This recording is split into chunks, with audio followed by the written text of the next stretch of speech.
لو تناهيتم إلى سر الحياة وصنعتم كائنا حيا نرى. کیا میں ایسی لڑکی سے شادی کر سکتا ہوں جو ہندو سے مسلمان ہوئی ہے؟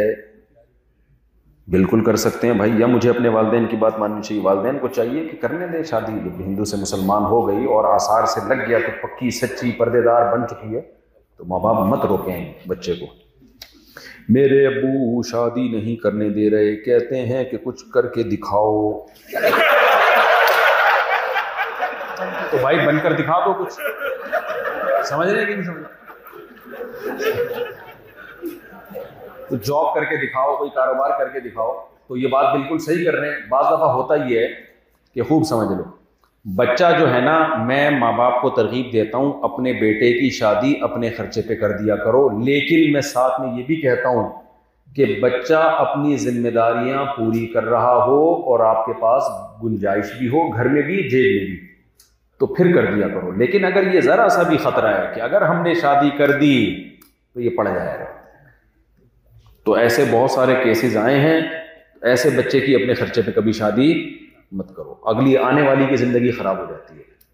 ہوتا یہ ہے کہ بچے بعض دفعہ شادی کی لالچ میں کچھ محنت کر رہے ہوتے ہیں، پڑھائی کر رہے ہوتے ہیں، یار ہم یوں کریں گے، ایسے بن جائیں گے، اچھا رشتہ ملے گا، ابا نے پہلے ہی کرا دی، اب ان کی شادی بھی ہو گئی، اب ان میں وہ موٹیویشن ہی نہیں مل رہی ان کو، پھر وہ بہو کو ابا کھلا رہے ہیں۔ تو ہوتا یہ ہے کہ پھر وہ میرے بچوں کو اسپیڈ سے پیدا کرنے والے بیان سننا شروع کر دیتے ہیں۔ کما کچھ رہ نہیں ہوتے اور بچے بہت اسپیڈ سے پیدا، اور سارے بچے لالا کے ابا کی گود میں۔ ابا کہتے ہیں کمبخت، میں نے پہلے تمہیں پالا، تمہاری ماں کو پالا، تیری بیوی کو پالا، اسپیڈ سے پیدا ہونے والے بچے بھی میں پالوں گا، تو مجھے کون پالے گا؟ تو ایسے پوستیوں کے لیے یہ حکم نہیں ہے۔ ان کو بولو بھائی بیٹا تم واقعی کچھ بن کے دکھاؤ، کچھ جو ہے کوئی محنت کرو تو پھر ہم کریں گے۔ اچھا میرے بھائی، کیا چکن حلال ہے اگر حلال لکھا ہوا؟ نہ بالکل نہیں، اگر حلال لکھا ہوا اتنا کافی نہیں ہے۔ غیر مسلم کنٹریز میں آپ پر تحقیق لازم ہے کہ ہینڈ سلاٹر ہے یا نہیں ہے، باقاعدہ ہاتھ سے ذبح ہوا ہے یا نہیں ہے، کیونکہ یہاں مشینی ذبیحہ پر بھی حلال لکھ دیا جاتا ہے، تو وہ حلال نہیں ہوتا۔ ایسے نہیں ہوٹل میں کہ اس نے کہا حلال ہے بس کھا لیا آپ نے، نہ، اسے باقاعدہ پوچھو اور تسلی کرو، دل لگے کہ ہاں سچ کہہ رہے پھر کھاؤ۔ کچھ طریقے بتا دیں نماز میں خشوع و خضوع کے لیے۔ بھائی ایک دفعہ ہمت کر کے خشوع دل لگانا شروع کر دو، اس سے انسان عادی ہو جاتا ہے۔ ہمت کر کے اکٹھی 20 رکعتیں پڑھ لو، 50 رکعتیں پڑھ لو ایک دفعہ، تو دل لگنا شروع ہو جاتا ہے۔ اچھا بھائی، حقہ پینا حرام ہے کیا؟ مکروہ ہے بھائی، ناپسندیدہ ہے۔ اگر اس میں چرس ورس ڈالی ہے تو پھر تو حرام ہو جائے گا، لیکن خالی حقہ ہے تو بھی تمباکو ہے نا، بری چیز ہے صحت کے لیے، حرام تو نہیں کہہ سکتے کیونکہ بہت فوری طور پہ نقصان نہیں ہوتا اس کا، لیکن حلال طیب بھی نہیں ہے، سگریٹ کی طرح ہے، ناپسندیدہ، مکروہ۔ ہماری زندگی میں اتنی مشکلات کیوں ہیں؟ آسانی کے لیے رہنمائی فرمائیں۔ مجھے کیا پتا آپ کی زندگی میں کیا کیا مشکلات چل رہی ہیں بھائی، تو ہر آدمی کو اس کی مشکلات کے حساب سے ہی مشورہ دیا جاتا ہے۔ اصولی طور پر تو تمام مشکلات کو حل کرنے کا ایک آسان طریقہ یہ اپنا ہدف آخرت بنا لو۔ نبی صلی اللہ علیہ وسلم فرمایا جو اپنا ہدف آخرت کو بنا لیتا ہے اللہ اس کی فکروں کو سمیٹ دیتا ہے، اور جو آخرت کو نہیں بناتا اس کی فکریں بکھرتی ہیں، یہ بھی مل جائے، یہ بھی مل جائے، یہ بھی مل جائے، یہ بھی مل جائے، ہر وقت اسی میں پاگل ہو جائے۔ جو دیکھ رہے ہیں ہم لوگوں کو اسی میں پاگل ہو، امریکہ پہنچ گیا اور کیا چاہیے تمہیں؟ وہ خاتون جو تھی نا بڑی گاڑی میں سفر کر رہی تھی، تو ایک فقیر آیا، اللہ کے نام پہ کچھ دو، خاتون نے دے دیا۔ خاتون نے کہا کہ میرے لیے دعا کرنا، کہہ رہے گاڑی میں تو گھوم رہی ہے کہ اب جہاز اڑائے گی کیا؟ اور کیا دعا کروں؟ دعا تو ہمارے لیے کر، ہم بھیک مانگ رہے ہیں لوگوں سے۔ تو انسان کا پیٹ بھرتا نہیں ہے، مسئلہ یہ، آخرت کو فکر بنا لو تو انشاءاللہ۔ آپ لوگ کے میں کیا دعا کرو؟ امریکہ سے کہاں آ جاؤ گے آپ؟ دنیا آنے کے لیے ترستی ہے، بس پہنچ گئے، اللہ کا شکر ادا کرو۔ اور پاکستان کے لیے بھی دعائیں، اپنے ملک سے محبت نہیں چھوڑو بھائی، وہاں کے لیے بھی دعائیں کیا کرو۔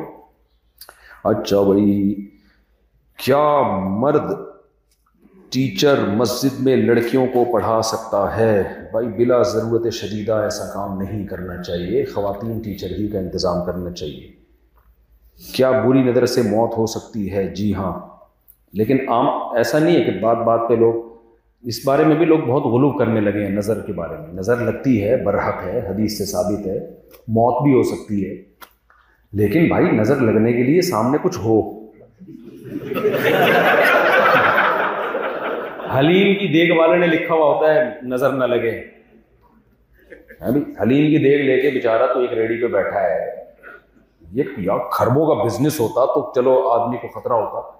رکشے والے نے جوتا لٹکایا ہوا ہوتا ہے نظر سے بچنے کے لیے. میں ان سے کہتا ہوں ٹرک کو نظر لگے گی تو رکشہ بنے گا، وہ تو کیا بنے.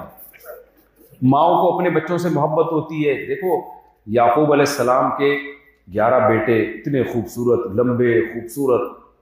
مصر میں انہوں نے کہا ایک دروازے سے داخل نہ ہونا، نظر لگنے کا خطرہ ہے نا. لوگ بولیں گے ایک باپ کے ایسے جوان خوبصورت لمبے لمبے بیٹے، وہ بہت خوبصورت تھے، وہ جن کا بھائی یوسف ہو تو وہ خود بھی تو کچھ ہوں گے نا. تو ان کو خطرہ تھا، اس لیے انہوں نے کہا بھائی الگ الگ دروازے سے داخل. آج جو بچے مارکیٹ میں آ رہے ہیں نا، برگر والے بچے، اس طرح کے بچے آڑے ترشے سے، ان کو نظر اتارنے کے لیے استعمال کیا.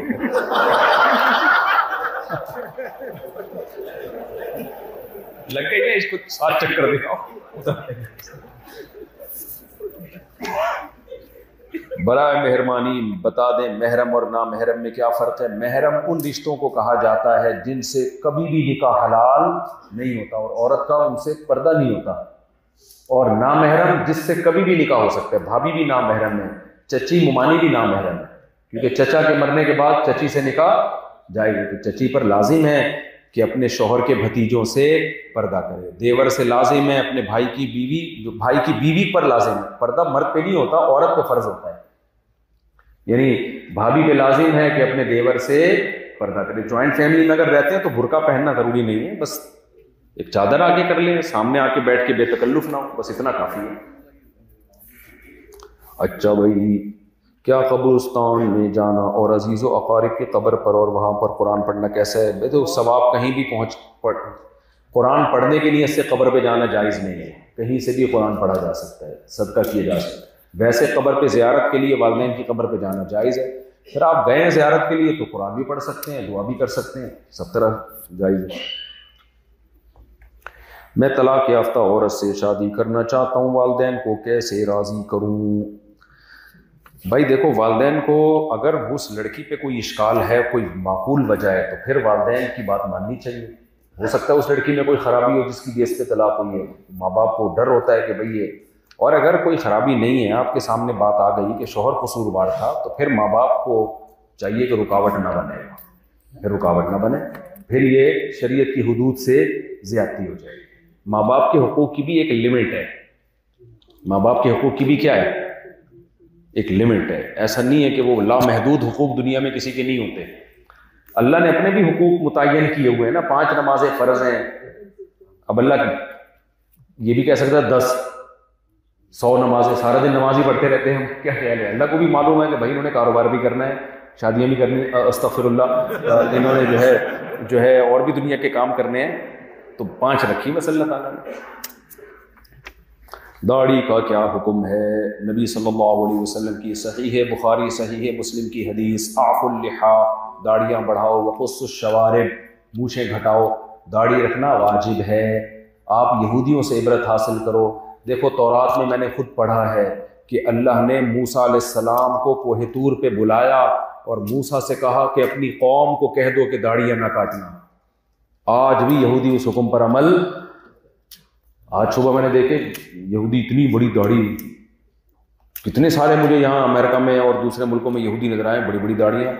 حالانکہ وہ سائنٹسٹ بھی ہوتے ہیں، ایجوکیٹڈ لوگ بھی ہوتے ہیں. داڑھی رکھ کے بھی انسان پڑھ بھی سکتا ہے بھائی، تو اس لیے ہمت کر کے رکھ لو. کیا جا رہا ہے بھائی؟